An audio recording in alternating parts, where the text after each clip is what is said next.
This is Kyle Campbell, and I want to welcome you to another edition of Connecting with God. Now, in a few days, our streets are going to be filled with candy-starved children, and they're going to be dressed up as sports figures and movie stars and cartoon characters, and also as witches, goblins, and ghouls, because Halloween is coming. And that brings up the question, how did all of this oddness come about? And maybe more importantly, for the purpose of our video, what should a Christian do? We're going to explore that in this video. Now, we first want to discuss the origins of Halloween. And honestly, the origins of Halloween are a little bit difficult to nail down, but it is thought that in 2000 BC or so, that the Europeans, the Druids from Europe, began to commemorate a time around November the 1st. And November the 1st was their day of death. And it was a day of death because it commemorated the transition from autumn to winter. So Samhain was their Lord of the Dead. The Druids believed that on October the 31st, that the souls of the dead people would come back looking for bodies to inhabit for the next year. In fact, to them, that was the only path in the afterlife. So the people who were living were going to do everything that they could to prevent that from happening. They would wear animal skins and animal heads to try to hide themselves from these coming goblins.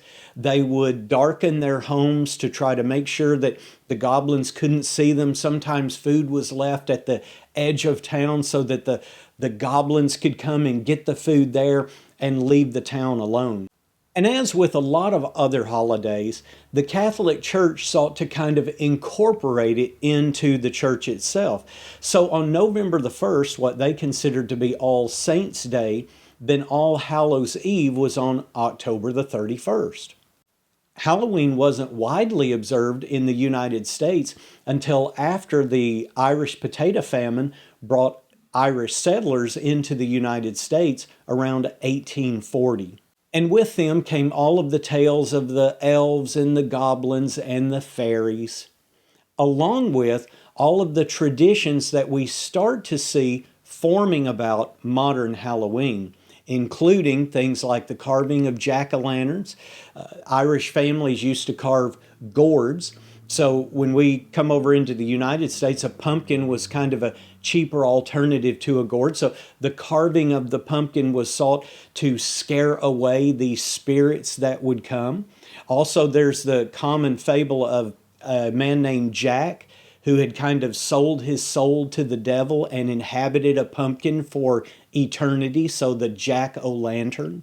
Trick-or-treating was similar to the practice of souling in the medieval times. So you'd have November the 1st, which was All Saints' Day. November the 2nd was All Souls' Day. So the poor in the town would go around trick-or-treating, begging for food in exchange for prayers of saints. People would give them food in order for them to agree to pray for the souls that would come up November the 1st, but also on November the 2nd. Now, in the 1800s, Halloween got to be so disruptive, there was so much going on, that it basically was banned. But in the United States, as you move on later into the 1900s, it began to transition not so much from a Halloween celebration to things that we would commonly associate with it now, fall festivals and fall carnivals and things like that. But in the 1930s, Halloween had more of a resurgence, but as it had that resurgence, then kind of more of the mischief came in. I'll talk about that in just a second. And with that mischief came a lot more of, again, now the very modern practices of Halloween. Halloween is big business. In fact, in 2021, over $10 billion was spent on Halloween, making it the second most expensive holiday, of course, after Christmas. Now, secondly, I want to talk about some guidelines for today. Halloween has often been connected with the occult, and the occult just basically means what is strange or mysterious or hidden. And so The occult has for a long, long time, been very much associated with very, very dark overtones of satanic items, of demons, and all kinds of things of that nature. And because of the tie-in with the occult, a lot of people believe that Halloween is Satan's birthday. They believe it's the day wherein witches can kind of roam the earth and their power is uninhibited in any kind of way. But really, all of that stuff is just myth and legend. But witchcraft, in some ways, is something that's real. And here's what I mean about that. Both the Old Testament and the New Testament mention witchcraft. And exclusively, every time that it's mentioned as something that's very, very dark. It's something that Christians stay away from. Now, back in the Old Testament, of course, we're talking about the children of Israel. But in Exodus chapter 22 and verse 28, it simply says, "You shall not permit a sorceress to live." So God said, you're not to have anything to do with witchcraft or the occult. When you fast forward from Exodus chapter 22, verse 18, hundreds and hundreds and hundreds of years, you have Josiah in 2 Kings chapter 23. And when Josiah made a purge of the land of Canaan, he cleared out all of the evil influences that were associated with witchcraft. In fact, in 2 Kings chapter 23, and in the 24th verse, it said, "Moreover, Josiah put away those who had consulted mediums and spiritists, the household gods and the idols, all of the abominations that were seen in the land of Judah and in Jerusalem, that he might perform the words of the law which were written in the book that Hilkiah the priest found in the house of the Lord." Of course, the words of the law of that book were the words of the Old Testament, of which we had just read in Exodus chapter 22. Now, in the New Testament, in several different places it mentions witchcraft and sorcery and things like that. But I want to guide you to Galatians chapter 5 and verses 19 through 21. And there, Paul wrote, "Now the works of the flesh are evident, which are adultery, fornication, uncleanness, lewdness, idolatry, sorcery, hatred, contentions, jealousies, outbursts of wrath, selfish ambitions, dissensions, heresies, envies, murders, drunkenness, revelries, and the like, of which I tell you beforehand, just as I has also told you in time past, that those who practice such things will not inherit the kingdom of God." So we picked up sorcery, and Paul included sorcery as a work of the flesh. And because it's a work of the flesh, children of God are to not have anything to do with it. And Christians shouldn't have anything to do with it because there's any inherent power in a seance or a Ouija board or black magic. I actually don't think there's any power in any of that. However, I do think that there's a lot of power in the fact that those kinds of things can draw people away from God. And so because of that, God said, you're not to have any part of it. Halloween's now considered largely a secular holiday. And with secular holidays, people can do with it what they will. There are some people, I have a neighbor, in fact, who will not have anything to do with Halloween. No matter how lightly you observe it, they don't do anything. On the other hand, I know people who get pretty full deep into Halloween. Romans chapter 14 in the 5th verse says this, "One person esteems one day above another, and another esteems every day alike. Let each be fully convinced in his own mind." I believe that it is possible for people to celebrate Halloween, particularly for it to be a holiday for their children, without a lot of the darker overtones. Now again, Romans chapter 14 is written for the purpose of people's opinion, and I'll admit I've just stated my opinion, but I believe that it can be done, and I actually believe that there's a lot of Christians who do it. But in light of that, again, there are some principles to remember. The first principle to remember is that God hates violence. All the way back to the time of Noah and the flood, God condemned mankind because of violence. And when you think about Halloween, there's lots of people who would dress up in characters from slasher films or something like that, something that's glorifying violence. And again, in my estimation, we need to be very careful about that. We don't want to glorify something that God clearly despises, that God clearly hates. We are actually to flee from Satan. And while Halloween isn't anything that's necessarily satanic in its form, we do need to make sure that we're not making that connection. James chapter 4 verse 7 reads, "Therefore submit to God, resist the devil, and he will flee from you."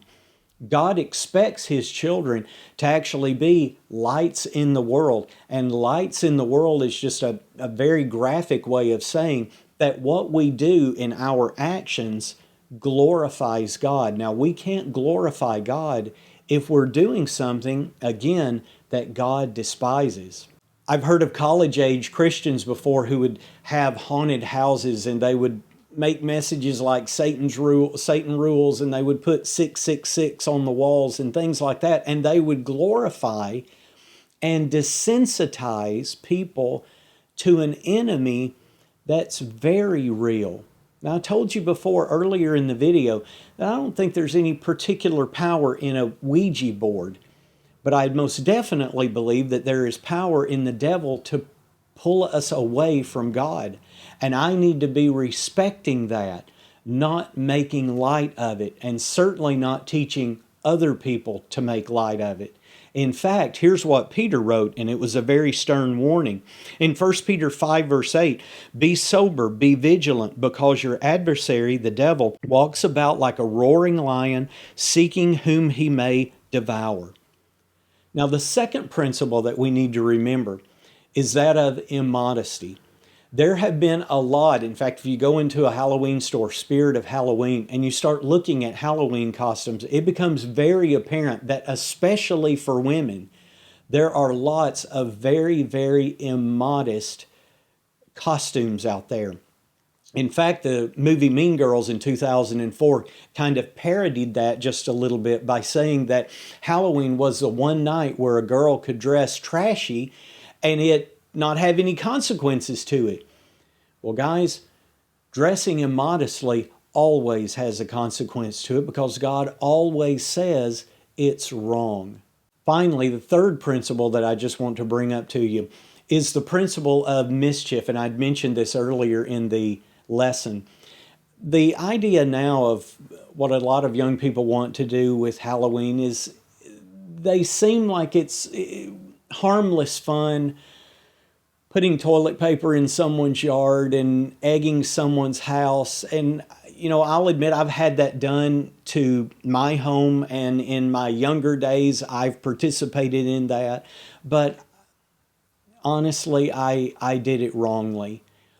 I need to be thinking about principles all the time in my life, like Matthew chapter 7, verse 12, what mankind has often referred to as the golden rule. And it says, "Therefore, whatever you want men to do to you, do also to them, for this is the law and the prophets."